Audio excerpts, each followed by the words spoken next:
On a retenu notre souffle toute notre enfance et notre adolescence en attente de ces réponses qui ne venaient pas. C'est vrai, des indices, il y en a eu, mais au moment même, ils ne se sont pas donnés. Oui, c'était des choses bizarres. Les réponses ne sont venues qu'au moment de la révélation. Parce qu'on ne pouvait juste pas y croire. Aucun enfant ne peut imaginer ça de ses parents. On peut faire tout ce qu'on veut, en tout cas ma mère a essayé. La mère de mon père a essayé. Donc ces deux femmes, deux vies, elles ont toutes les deux essayé à le convaincre qu'il était un homme, et elles ont toutes les deux échoué, clairement. Depuis qu'il a 5 ans, il revendiquait très fort qu'il était né dans le mauvais corps et qu'il ne comprenait pas ce qu'il faisait dans ce corps-là. Nous avons échoué dans notre rôle de faire de notre père un homme. Beaucoup disent « les enfants transgenres n'existent pas », ben si, ils existent. Je pense qu'on doit considérer les enfants, les écouter et ne pas dire « oui, mais c'est une parole d'enfant, ça ne compte pas ». Bien si, ça compte, clairement.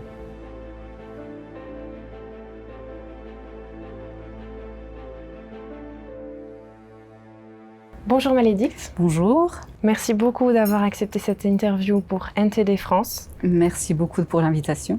Vous êtes architecte et auteur, et aujourd'hui nous allons plonger dans votre tout premier ouvrage, Les enfants inutiles, qui s'inspire de votre propre histoire. À travers l'expérience d'Éléonore, c'est une enfant qui est marquée par le rejet, le silence et un sentiment profond d'inutilité, le lecteur est amené à amorcer des réflexions sur la place des enfants dans notre société, sur leur invisibilité parfois douloureuse, source de blessures durables, et sur la nécessité de redonner une voix à ces enfants. Pour commencer, je vous propose qu'on parle de ce sentiment d'inutilité qui habite le personnage d'Éléonore et qui reflète ce que vous avez vécu vous-même au cours de votre enfance. Le lecteur fait la connaissance d'une enfant à la fois curieuse et qui, d'autre part, ne parvient pas à lever le voile qui la sépare du monde des adultes. Est-ce que vous pourriez nous expliquer comment votre expérience a nourri ce récit des enfants inutiles ? Oui, bien sûr. En réalité, le sentiment d'inutilité, il n'apparaît pas tout de suite, ni dans l'enfance, ni dans l'adolescence. En fait, il faut vraiment attendre la prise de conscience pour s'en rendre compte. Lorsque j'étais enfant, je considère, enfin, en tout cas aujourd'hui, je considère quelques facteurs qui m'ont porté enfant. L'insouciance, forcément, comme c'est le cas pour beaucoup d'enfants, mais aussi une soif de liberté très grande et aussi une autonomie. Je pense que j'étais une enfant peut-être un peu solitaire, mais qui n'avait pas besoin des autres. Donc cette soif de liberté me permettait d'être moi, et peut-être que j'étais très autocentrée finalement. Et ça m'a permis en tout cas d'éviter une influence peut-être toxique d'un cadre familial hors norme, je dirais. En tout cas que je considère aujourd'hui hors norme. Quand j'étais enfant, je me tenais très à l'écart de mon environnement familial proche. Sur simple constat, j'observais ma sœur qui était très en demande d'attention, surtout auprès de ma mère, et qui très régulièrement se faisait rejeter, subissait des punitions, des engueulades. Donc c'était quelque chose de très violent, je veux dire, psychologiquement. Et je préférais rester à l'écart, disparaître, plutôt que de suivre le même schéma. Pour moi, c'était le schéma à ne pas suivre. Et c'est sans doute ça, de cette façon-là, que je me protégeais par rapport à ce que ma sœur vivait. Et d'un autre côté, il y avait mes parents qui étaient là, mais qui se disputaient très souvent. Donc c'était beaucoup de mal-être, beaucoup de malaise. Et tout ça, toute cette ambiance, cette atmosphère me donnait pas du tout envie de grandir ou de m'ouvrir aux autres. Et donc finalement, j'ai construit ma liberté dans une bulle. Enfin, moi j'ai toujours l'habitude de dire que c'est ma bulle dans la bulle. Donc mes parents avaient formé un genre de claustrat asocial, on va dire ça comme ça, puisqu'on avait très peu de contact avec l'extérieur, si ce n'est à l'école. Et moi, dans cette bulle, j'avais construit une bulle très personnelle où il y avait que moi, justement pour me protéger de tout ça. En fait, ma mère, elle dormait énormément, donc si elle se disputait pas avec mon père, elle dormait. Et comme si elle était indifférente à ce qui nous préoccupait, et si peu qu'on empiétait un petit peu dans son univers à elle, on était toujours de trop, quoi. On gênait de toute façon.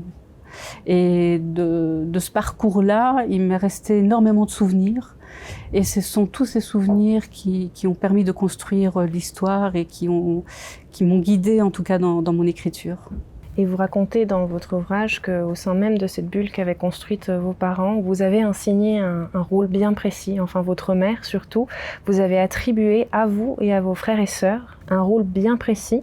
Et ce rôle était de tenter de dissuader votre père de suivre une conviction profonde qu'il habitait, on y reviendra un peu plus tard. Vous avez porté sans le comprendre pleinement le poids de cette mission, tout au long de votre enfance, de votre adolescence et même plus tard à l'âge adulte, vous avez continué à porter cette mission en vous.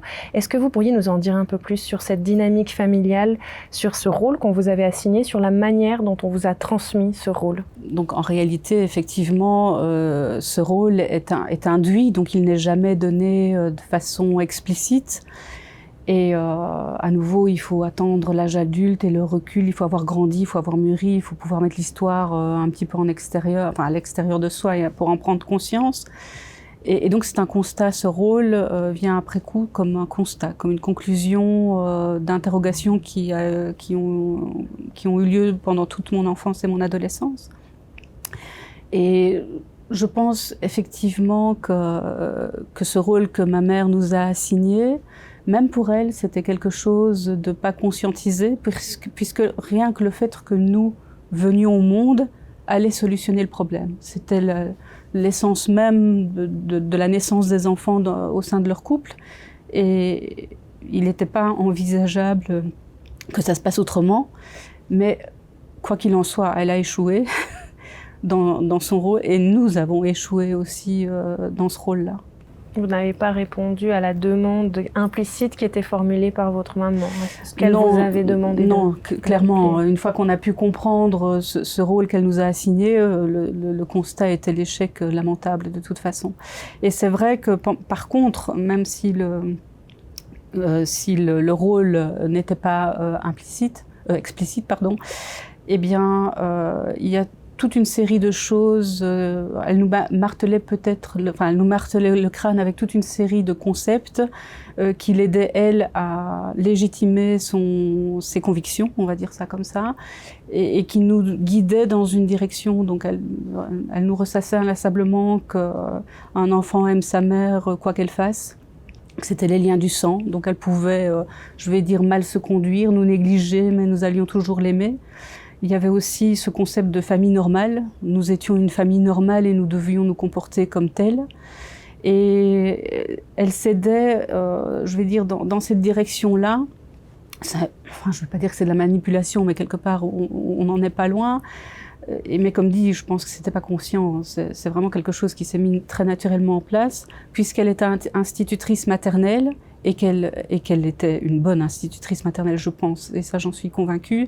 Les enfants qu'elle a eus encore aujourd'hui peuvent le lui témoigner.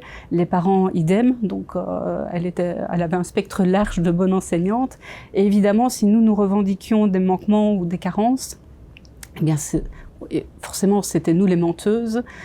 Donc personne ne pouvait croire que autant elle était parfaite avec les enfants à l'école qu'elle ne pouvait pas l'être avec ses propres enfants. Donc c'est vraiment tout un cercle vicieux dans lequel nous étions. Donc on constatait, on se rendait bien compte qu'il y avait des choses qui ne fonctionnaient pas, on ne savait pas quoi.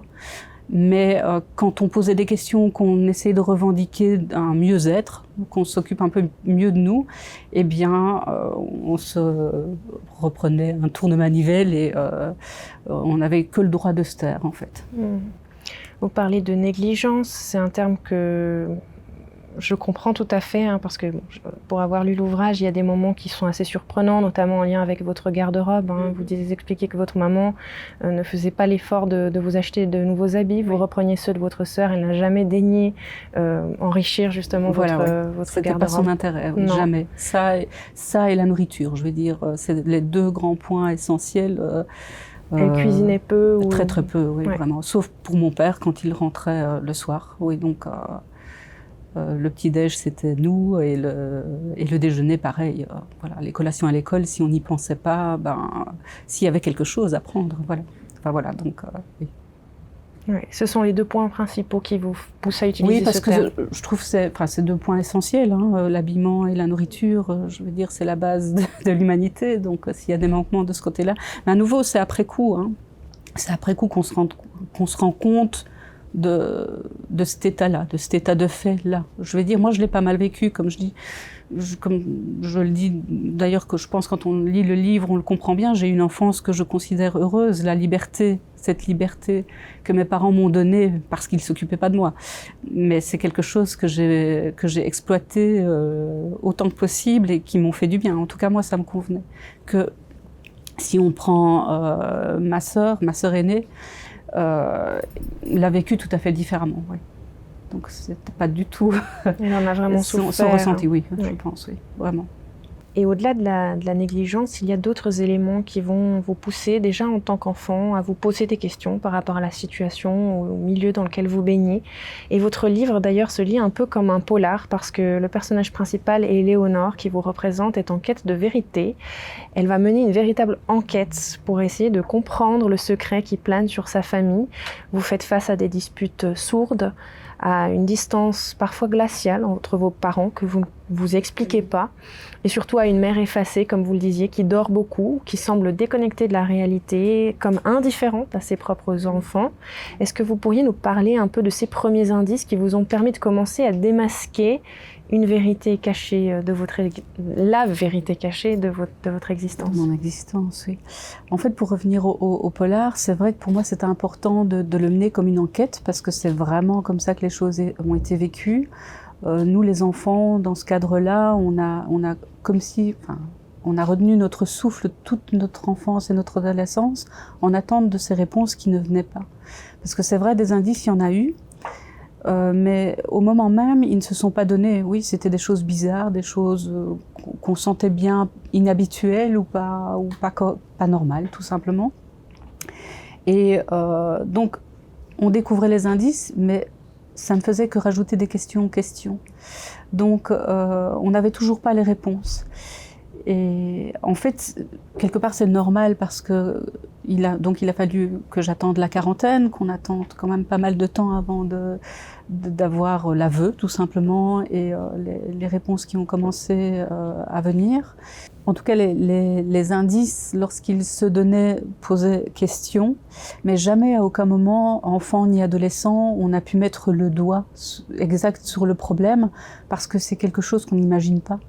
C'est impensable. Je veux dire, même adulte, si je ne le savais pas, on me dirait, oui, mais écoute, voilà ce qui se passe chez toi, je ne le croirais pas, tout simplement. Et c'est effectivement, une fois qu'on sait, qu'on peut reconstruire l'histoire grâce à ces indices, et qu'on commence à comprendre les choses. Ah oui, on était dans cette situation-là parce que on a découvert ça dans le grenier, parce que on devait aller dormir tôt, absolument très tôt, à 19h, alors qu'on était déjà un peu plus grande, parce que... Et ainsi de suite. Donc en fait, les indices, oui, ils ont posé question, mais les réponses ne sont venues qu'au moment de la révélation, parce qu'on ne pouvait juste pas y croire. Aucun enfant ne peut imaginer ça de ses parents. C'est clair. Et c'est seulement au moment de la révélation que tout a pris un sens. Oui, c'est ça, exactement. Ce que vous aviez découvert ce jour-là dans le grenier a trouvé son explication. Oui, voilà, c'est ça. Fait. Alors, et en plus, c'est vrai que quand on découvrait des choses bizarres, on posait des questions et on avait des mensonges, tout simplement. Les réponses étaient des mensonges qui pouvaient être satisfaisantes pour un enfant. Mais voilà, donc forcément, ce qui ajoute dans la complexité de la chose et aussi par après dans l'acceptation de ce qui est, tout simplement, puisqu'il y a eu beaucoup de mensonges. Ouais. Peut-être que vous pourriez juste donner cet exemple du grenier, nous expliquer ce qui a été découvert et la réponse qu'on vous a fournie à ce moment-là. En fait, c'est un grenier, une partie du grenier en tout cas dans laquelle on ne pouvait pas aller, donc on s'était interdit, et évidemment tout ce qui est interdit, chaque enfant a envie d'aller voir ce qui s'y passe, et dans ce grenier il y avait une garde-robe qui était fermée à clé, et dont la serrure était tout à fait neuve par rapport à la garde-robe qui était ancienne, et donc ça nous intriguait plus que de raison. Et on a trouvé le moyen de pouvoir l'ouvrir tout en pouvant la refermer après, donc d'être assez discret. Et ce qu'on a trouvé à l'intérieur, c'était des vêtements de femmes, mais assez festifs, des robes à paillettes, des manteaux à froufrou, il y avait des perruques, il y avait des chapeaux, des chaussures à hauts talons. etc. Et enfin voilà, donc c'était tout un monde. Et j'avoue que moi, à l'époque, enfant qui n'avait presque rien dans ma garde-robe, je trouvais ça pas très correct d'avoir une garde-robe plutôt bien achalandée, même si un petit peu exubérante. Mais enfin voilà, donc ça creusait un petit peu le sentiment d'injustice et beaucoup de questions évidemment là derrière. Notre mère nous a surpris en flagrant délit, nous a engueulés évidemment puisque nous avions profané le lieu, parce qu'elle nous a expliqué que c'était les vêtements qui appartenaient à sa sœur défunte, qui était décédée quelques années plus tôt. Donc, soi-disant, des souvenirs de famille, alors que c'était pas du tout le cas, quoi. C'était pas...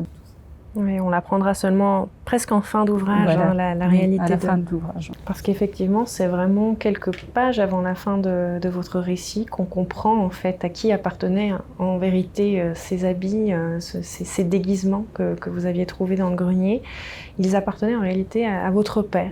Et ce lourd secret qui a pesé sur votre famille pendant toutes ces années, c'était en réalité la transidentité de votre papa qui a été caché, un élément tabou qui est resté enfoui pendant des décennies. Et vous-même n'avez découvert ce secret qu'à l'âge de 40 ans. Oui. Comment est-ce qu'on peut expliquer qu'un secret aussi important ait pu être gardé aussi longtemps au sein de cette fratrie, que vous n'ayez pas été mis au courant? Je pense que c'était assez simple, malgré tout. En fait, c'est la conviction de chacun, peut-être, enfin de mon père et de ma mère, surtout la conviction de ma mère, comme quoi la transidentité, c'était quelque chose qui n'existe pas, on va dire, puisque ce n'est pas normal, que ce n'est pas dans le bon sens des choses conventionnelles. Eh bien, très naturellement, cette transidentité allait disparaître. Bon, il faut savoir que ma mère est au courant de la chose depuis le début. Ils se sont rencontrés jeunes. C'est une caractéristique de mon père dont ma mère est au courant depuis toujours. Donc, mais pour elle, c'est une passade, c'est une lubie, c'est une maladie de laquelle elle va parvenir à le soigner. En fait, ce sont ses mots. Et elle est tellement convaincue que la transidentité n'existe pas, donc forcément, oui, c'est tabou, mais il n'y a pas besoin d'en parler puisque ça n'existe pas. Et donc, elle va systématiquement contourner le problème. Et dans sa tête, donc très naturellement, la venue des enfants va solutionner, forcément. Si mon père est un homme, eh bien, enfin, il est un homme. Dans sa tête, il va avoir des enfants, donc c'est la preuve irréfutable que c'est un homme. Et elle est persuadée que ça va suffire à remettre de l'ordre dans sa tête, on va dire ça comme ça. Et donc ça, c'était le rôle, auquel nous avons échoué, puisque à 40 ans, il fait son coming out, mais de façon extrême. Enfin, quand moi j'ai 40 ans, lui, il en a déjà 60 et quelques. À ce moment-là, au moment du coming out, forcément, c'est une énième preuve comme quoi nous avons échoué dans notre rôle de faire de notre père un homme, et elle a échoué dans le rôle qu'elle s'était assigné à elle, finalement, de vouloir le soigner. Donc, pendant toute sa vie, par conviction, elle était tellement persuadée, je pense qu'elle est encore persuadée aujourd'hui, que elle va refuser cet échec, donc elle va vivre comme si ça n'existait pas, comme elle a toujours fait en fait. Pour elle, la transidentité de son mari n'existe pas. Quand elle le voit, elle voit toujours cet homme qu'elle a aimé, parce qu'elle l'aime. Je pense qu'il y a de l'amour dans le couple, dans leur couple. Mais il y a un aveuglement incroyable de convictions, de croyances qui voilent complètement l'histoire réelle comme elle est, et donc qui génère beaucoup de souffrance, de part et d'autre. Parce que pour elle, si votre père se rendait compte qu'il était capable de donner la vie, d'être un père, alors il allait se renforcer dans son rôle d'homme. C'est juste, c'était ça un peu la croyance qu'avait votre maman. Oui, en fait, c'est ça, c'est scientifique. C'est un petit peu le leitmotiv de tous ceux qui ne veulent pas croire en la transidentité, de dire oui, mais la science prouve que s'ils ont un sexe, un zizi, c'est un homme forcément. Et si, qui plus est, ils peuvent procréer, donc avoir des enfants, clairement, effectivement, mon père, qui est une femme, est effectivement mon père biologique, donc ça c'est irréfutable, mais dans sa tête à lui, ça n'a clairement pas suffi. Il est femme dans ses tripes, dans sa tête. peu importe, voilà, c'est comme je le dis régulièrement, on ne choisit pas d'être trans. Enfin, pour l'avoir vécu de près, je peux me permettre de dire ça.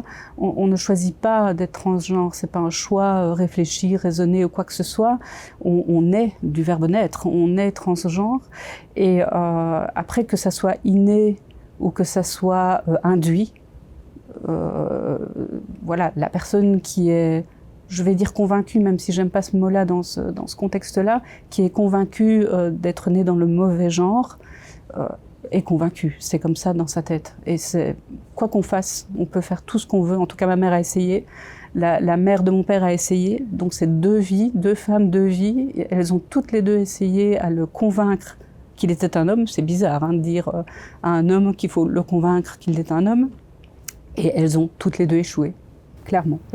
Parce que votre papa était atteint par cette dysphorie de genre, enfin atteint, je ne sais pas si c'est le mot qu'on utilise, mais en tout cas était concerné par cette dysphorie de genre depuis son enfance, depuis sa plus tendre enfance. Est-ce que lui oui, très clairement, oui. En tout cas, il le raconte comme ça et j'ai pu croiser cette information avec le récit de ma grand-mère avant qu'elle ne décède, puisque maintenant elle n'est plus là. Mais oui, depuis qu'il a 5 ans, il revendiquait très fort qu'il était né dans le mauvais corps et qu'il ne comprenait pas ce qu'il faisait dans ce corps-là. Et c'est quelque chose contre lequel il a quand même essayé de lutter toute sa vie. Oui. Puisqu'il a rencontré votre maman. Bien sûr. Lui-même est quand même tombé amoureux de votre maman, il a fait sa vie avec elle. Oui, tout à fait. En fait, je pense qu'il a vraiment voulu se conformer à ce que sa mère voulait. Tout enfant a envie de faire plaisir à sa mère, je pense. Et quelque part, ma mère à moi a raison en disant que l'amour entre une mère et son enfant est inconditionnel et quelque part, il y a un fondement qui est vrai là-dessus. Après, ça ne solutionne pas tous les problèmes et ça n'excuse pas tout. Mais donc, je pense que mon père a voulu plaire à sa mère avant tout. Et il a voulu se conformer à ce qu'on lui disait. Ben si, tu es un garçon. Et puis après, apparaît ma mère. Mon père a toujours été amoureux de ma mère. Je pense que c'est une vraie histoire d'amour. Et aujourd'hui, en tant que femme, il aime toujours ma mère. Voilà. Donc, ça n'a pas changé. Il n'a pas d'autre attirance. Il n'en a jamais eu d'autre, je pense. Mais cela n'empêche que ça reste une relation quand même où la réalité est voilée d'une certaine façon, où on fait un peu l'autruche, où on se cache, où on refuse la réalité telle qu'elle est. Oui, voilà. Oui, parce que votre papa, vous venez de le sous-entendre, mais est allé finalement jusqu'à la transition complète. Et ça, on l'apprend à la fin de l'ouvrage. Il est allé jusqu'au bout de cette conviction qu'il animait depuis si longtemps pour se réaliser, pour aller jusqu'au bout de cette transidentité. Ça a été aussi, là encore, un nouveau chamboulement pour vous et toute votre famille, j'imagine.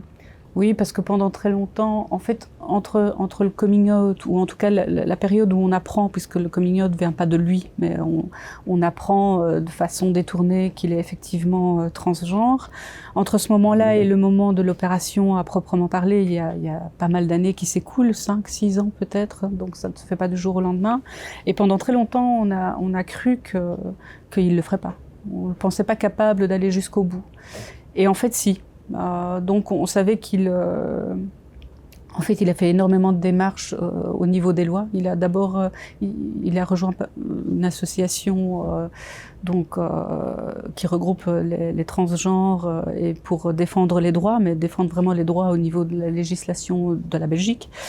Et il était important pour lui de faire changer certaines lois et avant de faire l'opération. Parce que, enfin, notamment, il était question d'effacer complètement son identité précédente, comme s'il n'avait jamais travaillé, et vu qu'il était aux portes de la retraite, il y avait un très gros risque qu'il ne touche rien, tout simplement, comme s'il n'avait jamais travaillé. Donc il a fait un vrai travail avec les ministres de l'époque et avec le gouvernement pour faire avancer les idées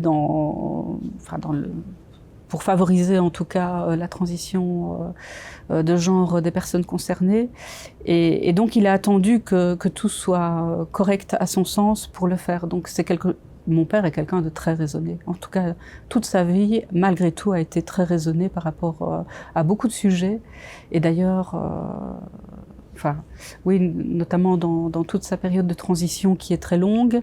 Il y a des années de psychologue, etc. Et il a notamment dû faire un test QI. Et il a un QI assez élevé. Donc, tout ça pour dire que on imagine peut-être que ces gens-là, il leur manque une case, ou il y a un truc qui ne fonctionne pas bien. Tous ces tests ont démontré qu'ils fonctionnaient très bien.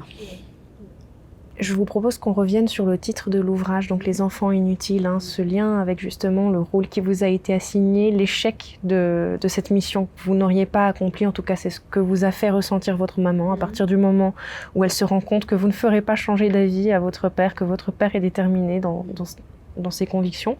Elle va vous faire porter cet échec. Est-ce que votre papa a aussi à un moment donné suggérer que le rôle qui vous avait été assigné par votre maman n'a pas porté ses fruits? Est-ce que lui aussi avait peut-être inconsciemment placé un espoir dans la famille qu'il a fondée, et quitte à vous considérer lui aussi à son tour comme des enfants inutiles?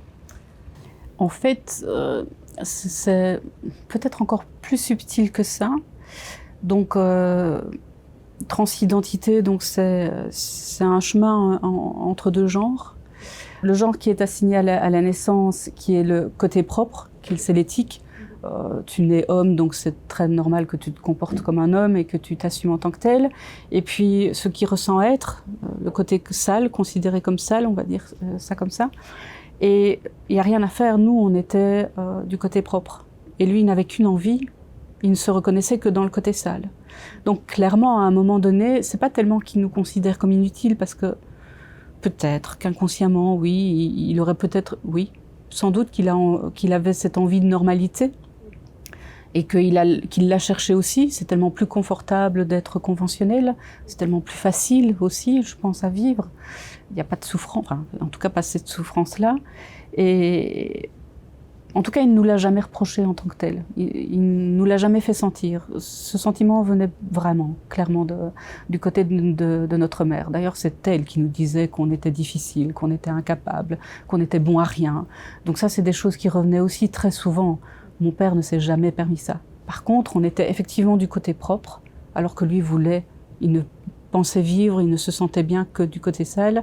Et il y avait vraiment cette scission, parce que il ne voulait pas nous emmener du côté sale. Il voulait nous en protéger, nous préserver de ça. Et donc, il y a toujours eu cette frontière, cette limite-là. Et c'est ça qui fait mal, en fait. On est exclus. Il n'a jamais voulu vous faire entrer dans le monde qui le faisait vivre, finalement, qui le maintenait en vie et qui le... Oui, il a toujours voulu nous protéger, mais c'était de lui-même. Parce qu'il considérait qu'il était un danger pour la belle image que la famille normale doit donner, quoi. Oui, voilà. Donc lui aussi avait, comme votre mère, ce désir de donner une bonne image à l'extérieur, de se conformer d'une certaine façon à ce que la société attend. Oui. Il aura essayé, en tout cas. Il aura essayé beaucoup de fois, oui. Contraint, mais je pense que c'était de bonne foi aussi, malgré tout. Oui. Et il y a eu un moment donné, quand même, où un basculement s'est opéré, et où lui-même a cessé de lutter justement contre ceux qui l'habitaient. C'est le décès de sa mère, donc de ma grand-mère, ça c'est clair. Ma grand-mère a toujours été cette barrière infranchissable qui maintenait l'ordre. Une fois qu'elle décède, il s'échappe, quoi. Voilà, il s'échappe complètement. Mais il s'échappe sans nous dire, parce que pendant quelques années, pas longtemps, mais peut-être une bonne année, peut-être 2 ans, donc il s'échappait, donc ça devenait tout et n'importe quoi. La relation entre mes parents était apocalyptique, je dirais, et nous on ne comprenait rien, on comprenait toujours rien. Ouais. Oui, une existence de questionnement finalement pour vous en tant qu'enfant, puis jeune femme, puis adulte. Oui, ça a duré, oui. Et des réponses qui arrivent seulement il y a quelques années de cela, avec ce coming out, qui vient amener finalement, qui vient expliquer tout ce questionnement. Oui, c'est vrai. Et en fait, c'est une libération. Une fois que c'est vrai que le fait de savoir libère de toutes ces questions, etc. On pourrait dire oui, mais tu as appris que ton père était transgenre, c'est pas normal. Tu pourrais être fâché contre lui. En fait, non. C'était une vraie libération, un soulagement d'enfin comprendre ce qui s'était passé, ce qui se passait. Et Et puis après, c'est la prise de conscience. Et c'est là qu'on, comme je le disais tout à l'heure, on reconstruit toute l'histoire à l'envers et on commence à comprendre pourquoi certaines choses étaient comme ça. Et enfin voilà, toutes les questions prennent réponse. Mmh.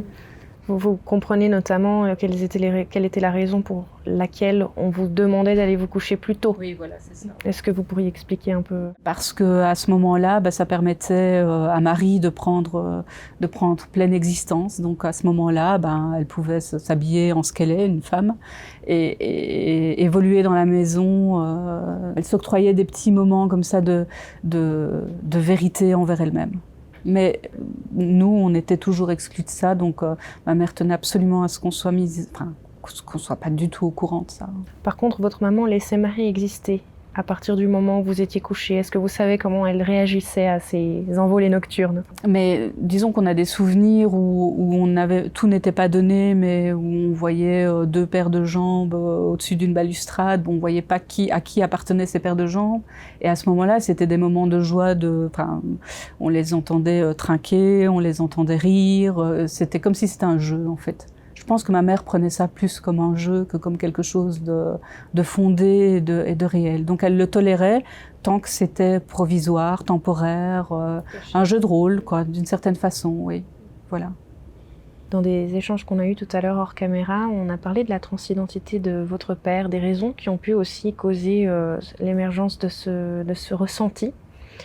Vous n'en parlez pas forcément dans votre ouvrage, mais vous dites, et c'est assez contradictoire et surprenant, que ça aurait peut-être un lien avec votre grand-mère, donc sa maman, qui pourtant a lutté toute sa vie contre le côté féminin qui émergeait chez votre papa, mais inconsciemment, elle aurait peut-être aussi provoqué cette dysphorie de genre. Est-ce que vous pourriez nous expliquer un peu? Oui, enfin c'est vrai quand on vit quand on vit ce que j'ai vécu et puis qu'on arrive à cette conclusion qu'on a un père transgenre, on se pose évidemment plein de questions.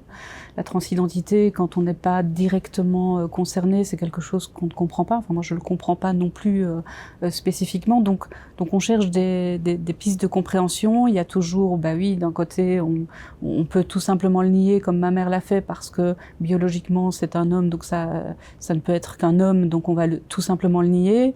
Ou d'un autre côté, on va se dire, mais oui, c'est possible, l'exemple est là, concret, la transidentité est quelque chose de inné. Il y a des personnes qui naissent avec cette conviction-là ou cette impression-là, enfin voilà, peu importe ce que dit l'ADN, peu importe ce que dit la prise de sang, quoi, j'ai envie de dire. Mais donc on se pose toutes ces questions-là et évidemment, une fois que l'enquête est terminée, elle continue d'une certaine façon. Parce que, comme dit, les questions suggèrent d'autres questions.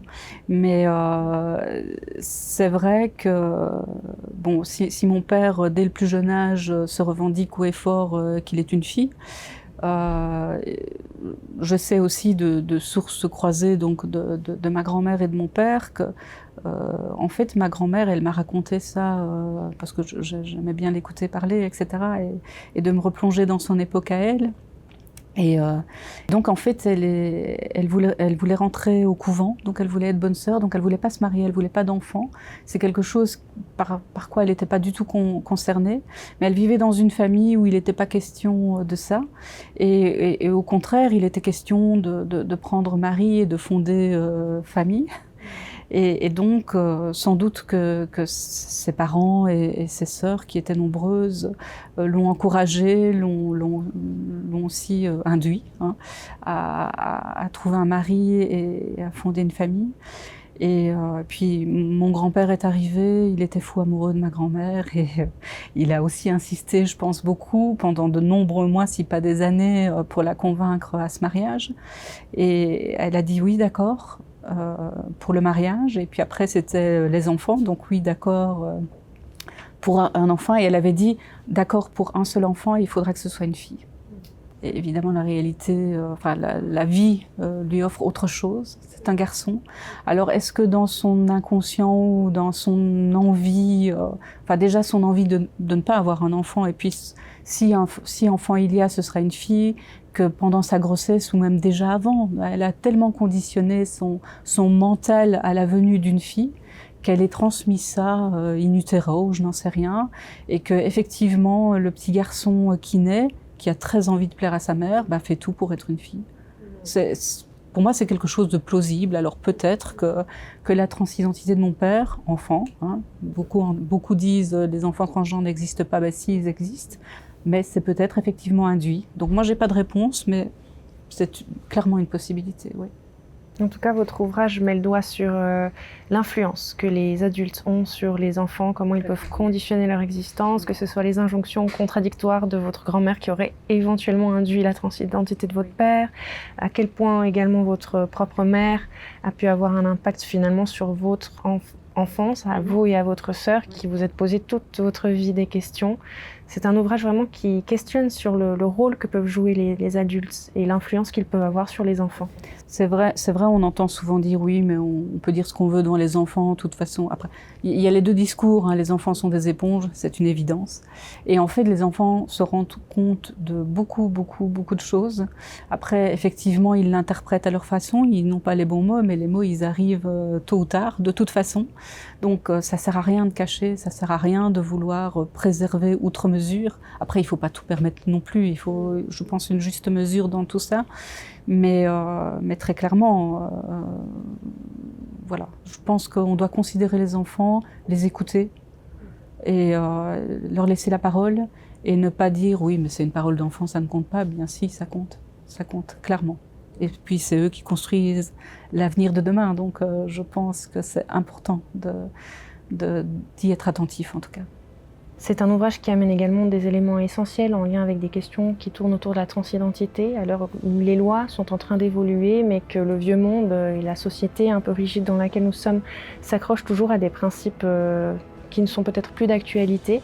Vous amenez des questions essentielles et vous interrogez finalement sur la place de ces personnes dans notre société, les personnes en recherche ou qui sont justement dysphoriques, qui sont atteintes de dysphorie de genre. Donc je vous remercie d'avoir soulevé ces questions essentielles avec nous sur cet entretien et dans votre ouvrage. Et puis je vous dis peut-être à bientôt sur NTD. Merci beaucoup, à bientôt.